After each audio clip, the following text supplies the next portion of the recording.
ଯେତେବେଳେ ଆମେ କାହାକୁ ହୃଦୟରୁ ଭଲ ପାଇଥାଉ, ସାମ୍ନା ଲୋକର ଯେତେ ଭୁଲ ଥିଲେ ବି ଆମେ ନିଜ ଆଡ଼ୁ ସରି କହିଥାଉ।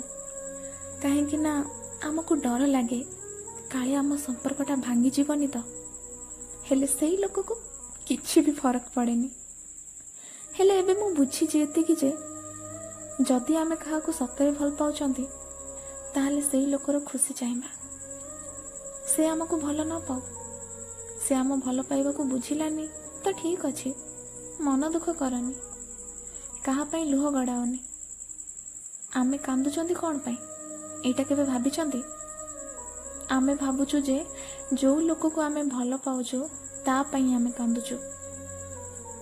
ହେଲେ ନା, ମୁଁ କହିବି ଆମେ ସେଇ ଲୋକ ପାଇଁ କାନ୍ଦୁନାହାନ୍ତି, ସେଇ ଲୋକ ପ୍ରତି ଥିବା ଆମ ଫିଲିଙ୍ଗସ୍ ଆମକୁ କନ୍ଦଉଛି।